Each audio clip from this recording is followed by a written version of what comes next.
Thank you, and hello from our passive solar banana farm high in the Colorado Rockies. I'm Amory Lovins from Rocky Mountain Institute. The electricity industry has built probably the most complex and essential machine in the world. Yet, like the fossil fuels that enrich the lives of billions, the electricity industry is now at risk of undermining the prosperity and security it created because its century-old structures no longer fit rapidly changing conditions. Thomas Edison on the right invented the electricity industry. A few decades later, Henry Ford on the left, who used to work at Detroit Edison Company, industrialized the automobile fueled by John D. Rockefeller's oil. The energy sectors these titans shaped transformed humanity, but at their core have changed little for a century. If Ford and Edison took a long nap on one of their car camping holidays together, woke up and saw their businesses today, they would recognize almost everything except the electronics. Yet today their industries face vast disruptions as 21st century technology and speed collide head-on with 20th and even 19th century institutions, rules, and cultures. Today, oil and electricity, each emitting 2/5 of fossil carbon, are separate. Oil makes only 4% of global and less than 1% of U.S. electricity versus coal's roughly 40%. But as we might imagine Ford mischievously muttering to Edison, let's see what happens when electricity displaces automotive oil and electric cars add flexibility and distributed storage to the grid, helping efficiency and renewables supplant giant power stations. This energy transformation, our species' biggest shift since agriculture, is part of the larger shift from molecules and atoms to bits and packets, from hardware to software, from hierarchies to networks. It transforms the electricity industry from centralized, supply-focused, fossil and nuclear-fueled, and brittle to distributed, customer-focused, renewable, and resilient. But the deepest change is how the information age informs, enables, and organizes customers to take power into their own hands. It's wise to sell customers what they want before someone else does. And customers are figuring out that they can buy fewer electrons, use them more productively and timely, produce their own, and even share them with others.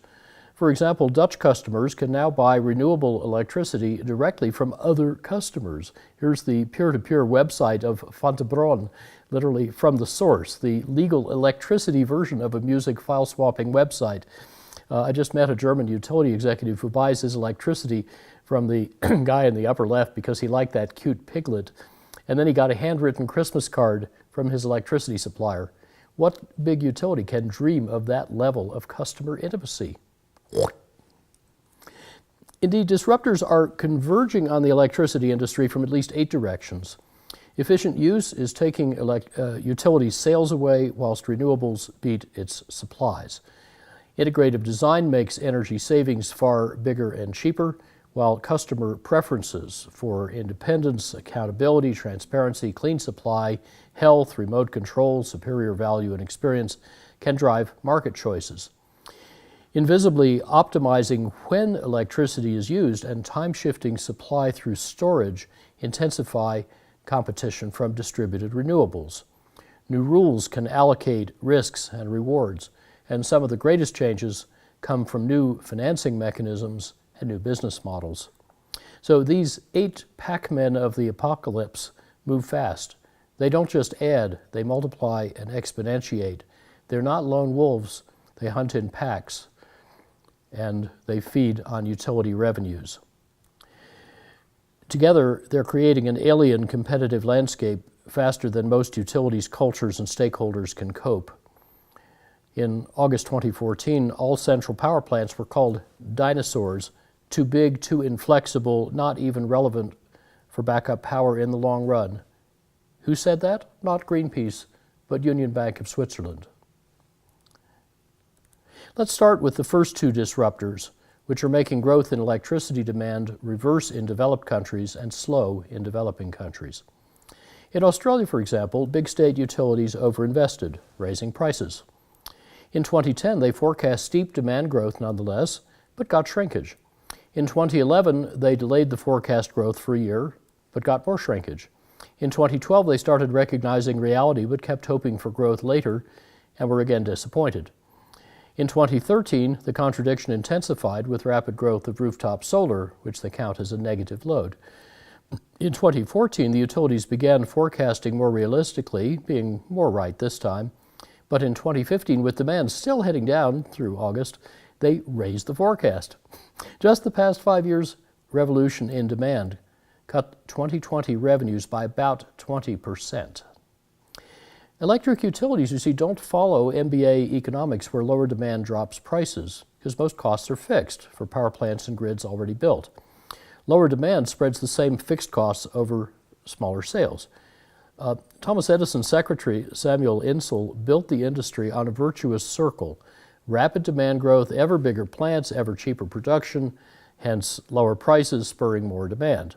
But if efficient use shrinks demand, then Insull's spiral reverses into a vicious spiral of higher prices and lower demand, and if big old plants can't beat a swarm of new small ones, this death spiral intensifies. The most invisible and hence underrated disruptor is far more efficient use of electricity.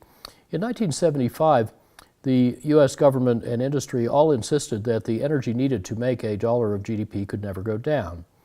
A year later, I suggested heretically that it could drop by 67% in 50 years. So far, it's dropped by 54% in 39 years. Yet, just the innovations so far can now save another threefold or twice what I originally thought at only a third the real cost, and that already looks conservative. For the first 2 decades, most savings were in fuel, not electricity. Then improvements in motor systems, lights, appliances, and computing began catching up with fuel-saving cars and weatherized buildings. So far, the United States has saved twice the fraction of fuel as it has of electricity, and yet saving electricity is more valuable, its potential is similar, and we tend to replace lamps and motors quicker than cars and buildings. So we may learn to save electricity faster than fuel. Most of the world's electricity is wasted, and efficiency techniques keep improving faster than they're applied, so the unbought efficiency resource keeps getting bigger and cheaper. The low-hanging fruit keeps growing back faster than we can pick it. So U.S. electricity use peaked in 2007 and has fallen in 5 of the past 7 years. But that just scratches the surface. Over the next 35 years, U.S. buildings, which use 3/4 of electricity, can triple or quadruple their energy productivity, saving $1.4 trillion net present value with a 33% internal rate of return. The savings are worth 4 times their costs. And industry can accelerate too, doubling its energy productivity with a 21% internal rate of return. To do all that by 2050, we'd only need by 2030 to adopt efficiency at the pace achieved in the northwestern states a decade ago. Energy savings get bigger and faster with a disruptive innovation we've developed at our little Black Swan hatchery and call integrative design. It often makes very big energy savings cost less than small or no savings, turning diminishing returns into expanding returns.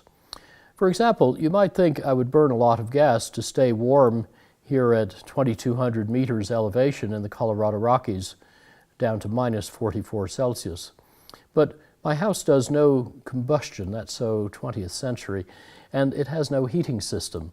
Super insulation, ventilation, heat recovery, and super windows that insulate like 16 sheets of glass but look like 2 and cost less than 3 passively provide 99% of its heat.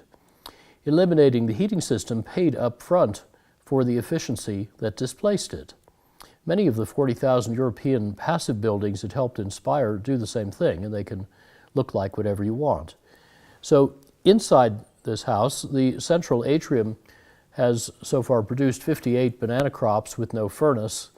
And last year, this 30-kilogram twin crop harvested itself by pulling down the tree. In 1984, this house saved 99% of its space and water heating energy and 90% of its electricity, all with a 10-month payback. Today's technologies, which we've retrofitted, are so much better that our lights and appliances seem to use less electricity than their monitoring equipment. Integrative design yields many benefits from each expenditure. For example, the white arch in the center of the main photograph has 12 functions, but only one cost. Our 2010 retrofit of the Empire State Building first remade its windows into super windows so they'd pass light but block heat. That shrank the chillers, saving $17 million of capital expenditure, more than paying for the super windows, and cutting the total payback to 3 years. The 38% energy saving seemed pretty good until our cost-effective retrofit 3 years later saved 70%, making this half-century-old federal complex more efficient than the best new U.S. office, which in turn is only half as efficient as RMI's new office, now nearing completion, with no mechanical heating or cooling equipment. Yet, its technologies were all available 5 or 10 years ago. What's mainly improved is not technology, but design. Integrative design also applies to industry, which uses half of global electricity, mostly in the motors that use 3/5 of all electricity. Half that motor power runs pumps and fans. Pumps, the biggest user, move liquids through pipes.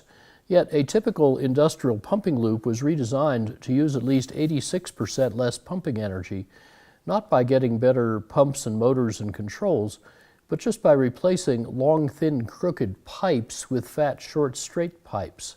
That also shrinks the pumping equipment and its capital cost. In some new piping in my own house here, this rearrangement of our metal furniture as designers saved about 97% of the pumping energy in some new piping.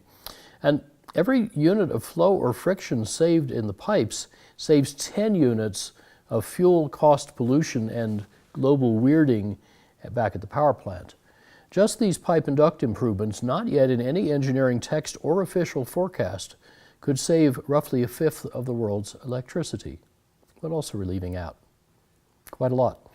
Now, 3 other formidable disruptors combine to threaten utilities' ability to compete for customers' shrinking demand, and this shift is very fast. Electricity-saving technologies, of course, can evolve dramatically. For example, Edison's incandescent lamps got 11-fold more efficient over 130 years, and then new types of lamps slowly followed and improved.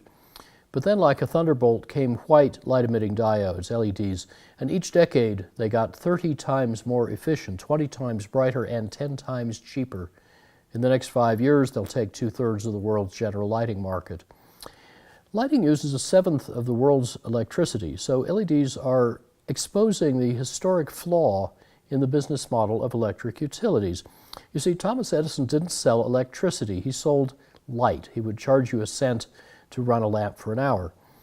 But as electric motors became popular and meters available, New York Edison Company wanted to switch from selling light to selling kilowatt hours. Edison probably didn't foresee that his lamps would ultimately get so antique they'd be outlawed, but he did know as an inventor that lamps would become far more efficient. So to capture their reduced operating cost, he wanted to keep selling lighting services, not kilowatt hours. He was overruled in 1892, and utilities have been making the same mistake ever since. So greater customer efficiency cuts their revenues, not their costs. They sell a commodity when what customers want is an infrastructure or a service.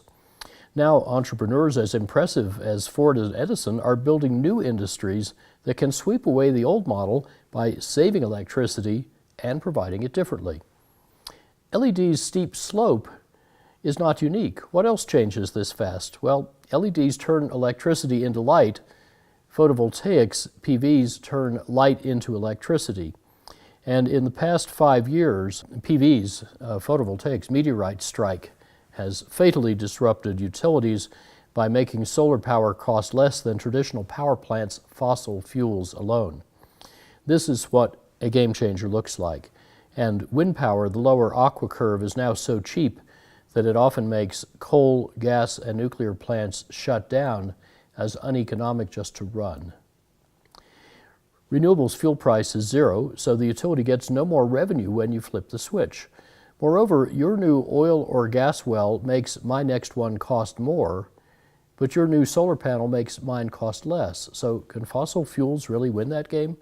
Bloomberg thinks not, and projects that over the next 15 years, fossil-fueled and nuclear growth on the left will be cut in half, not counting bigger retirements, while renewable growth on the right triples. Here's the market evidence. In each of the past 4 years, modern renewables, not counting big hydro, have added over 80 gigawatts per year and got over $250 billion annual investment. China proposes to add 1,000 gigawatts, 1 trillion watts, nearly an America's worth of renewables in the next 15 years, perhaps twice as much again by 2050.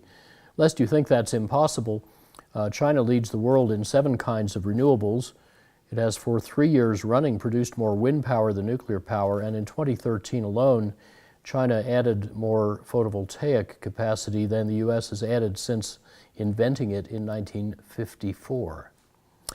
Germany's streamlined installation halves the U.S. cost of rooftop solar systems, yet in 20 of the United States, firms now install rooftop PVs with no money down, perhaps soon cash back, and beat your electric bill. Deutsche Bank expects that'll become profitable in about 80% of the world by 2017, bypassing power companies the way mobile phones bypassed wireline phone companies gives electricity executives nightmares and venture capitalists sweet dreams. Far easier than leaving the grid, customers can swap electricity with it, but use storage to time shift power and save money. For 5 U.S. locations, for households on the left and commercial buildings on the right, the colored annual bars show what fraction of electricity use can thereby be met more cheaply by solar without net metering than by grid power. Solar power can take over so fast that utility revenues could drop by half in the 2020s. And Tesla's home battery price just moved these graphs 3 years further to the left. Next, add a third disruptor, flexible demand, whose information technology or IT infrastructure can provide other valuable services too, creating economies of scope as well as of scale, and also exploits Moore's law. You know, in the past 40 years, PVs got 100 times cheaper, but microchips got 10 million times cheaper.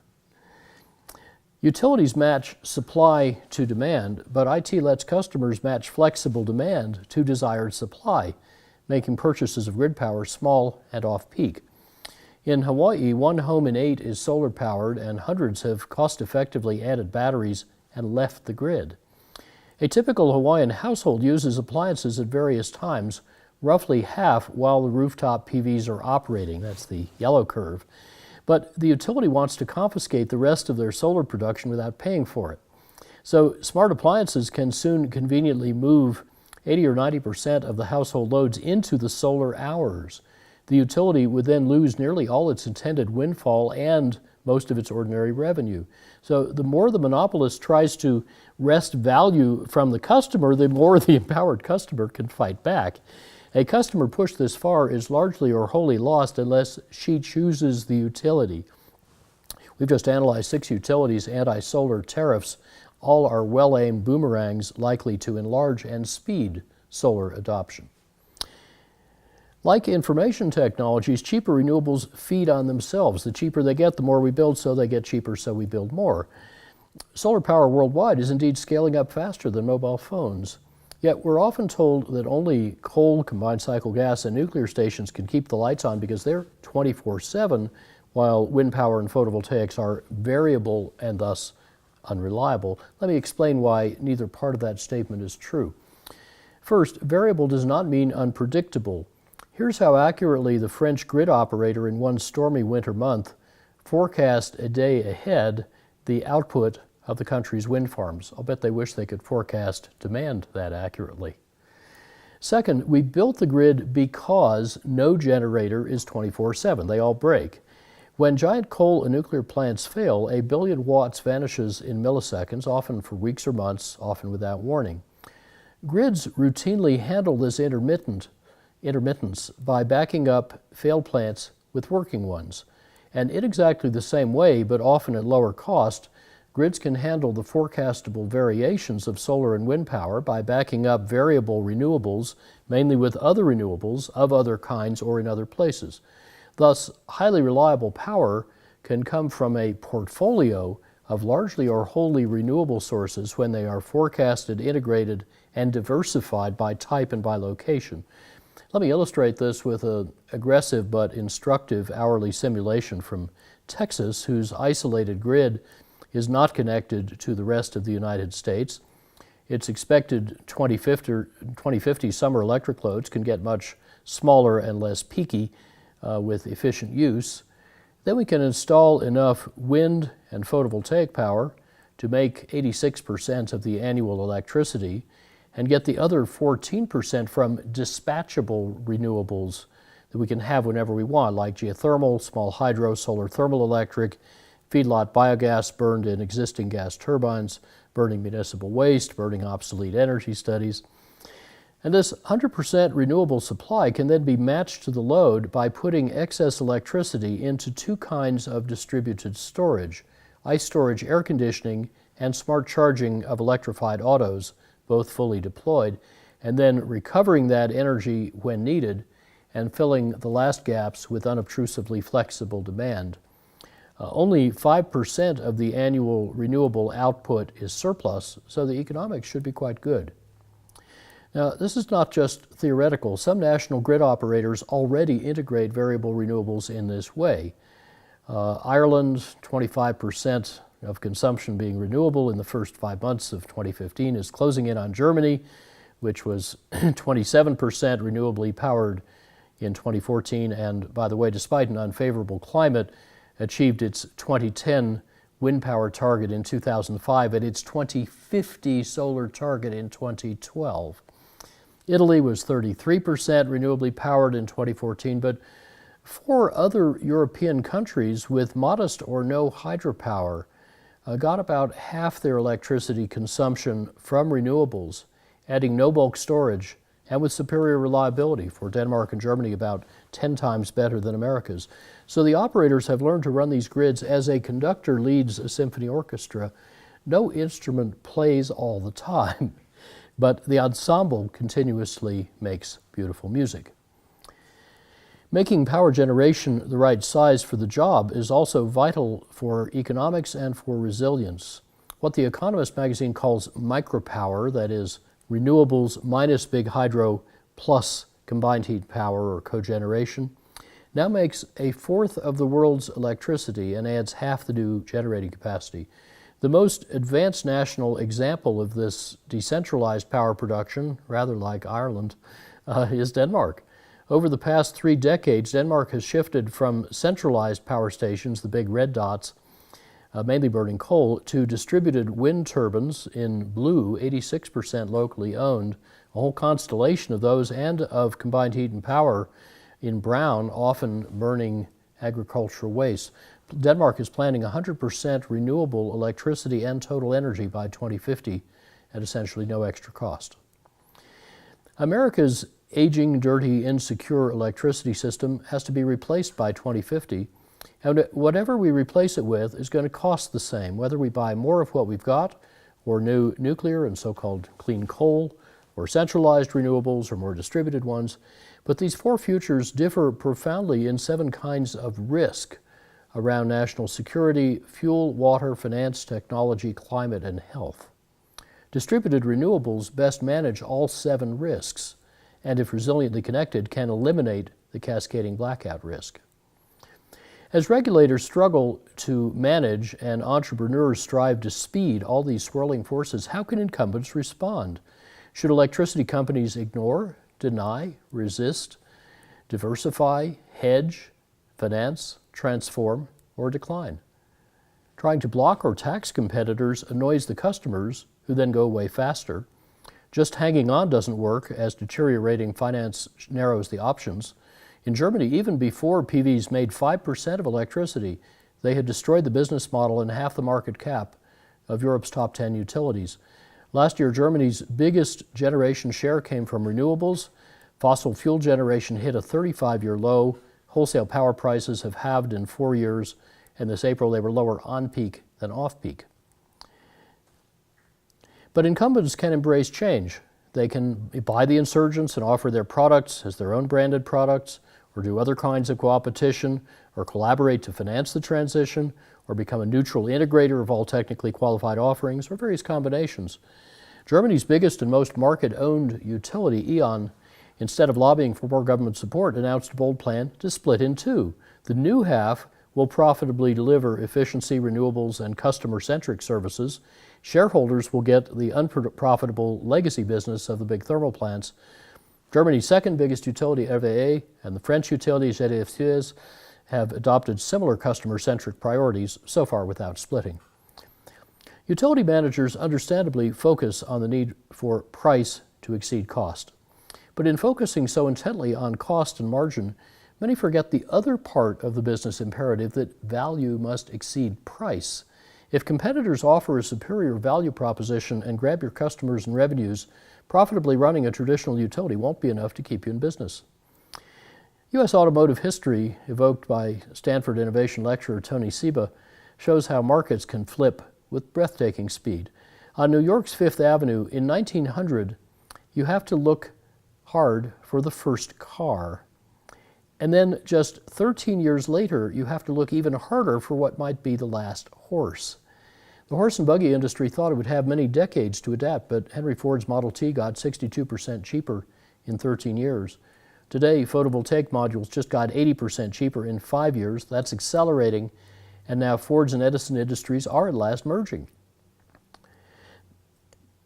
The pace of transformation, you see, is not set by incumbents, it's set by insurgents. Insurgents are not inhibited by incumbents' business models or legacy assets or cultures. But investors flee even before customers do, because capital markets keenly sniff out disruption. They act on leading indicators, gut hunches, and herd behavior, all spreading at the speed of Twitter. And once the capital markets think you're in or headed for the toaster, they don't wait for the toast to get done before they decapitalize you and invest in your successors. Today's energy transformation isn't just fundamental, it's elemental. The first industrial revolution was the age of carbon, creating our prosperity and the world's mightiest industries from coal and oil. 4/5 of the world's energy still comes each year from digging up and burning 4 cubic miles of the rotted remains of primeval swamp goo. But now we know that most of the carbon in the ground cannot be safely burned. Even more cannot be competitively sold, because efficiency and renewables can do the same tasks better, cheaper, and safer. So actually, the oil and coal industries are more at risk for market competition than even from climate regulation. So the obsolete age of carbon is giving way to the modern age of silicon. Silicon microchips, telecommunications, and software turn people from isolated to networked, and systems from dumb to smart. Silicon power electronics make electricity interconvertible and precisely applicable, replacing fiery molecules with obedient electrons. And silicon solar cells enable the ascent of energy from mining the fires of hell to harvesting the breath and radiance of heaven. That transition is now starting to reach the last people on Earth to gain the benefits of energy access. Some 1.2 billion people with family incomes around $2 a day or less have little prospect of getting or affording grid electricity. Today, they light their huts and hovels with kerosene, paraffin lamps that would rank 8th among nations in carbon emissions, plus huge health costs. And these impoverished people are paying $38 billion a year, 1/5 of the total cost of global lighting, to produce very inefficiently 1/1000th of the light. But now they can banish darkness and teach their daughters and sons to read. An entrepreneurial village woman can sell or lease them an integrated photovoltaic, lithium battery, smart chip control, and LED package for lighting, like this Waka Waka, that pays back in weeks or months. And the smartphone it recharges out of this port can soon microfinance this device with mobile banking. So no longer buying the lighting fuel earns an annuity equal to a month's extra income each year. Not waiting for grid power, but buying efficient and distributed renewables now can meet those needs affordably and scalably. The people most in need of electricity for a decent life can finally start to get it, signaling a brighter future for us all. So if you led or invested in a fuel or electricity company, to which of these two offerings and strategies would you entrust your investments and our common future? Your choice of electricity's disruptive future could just save the world.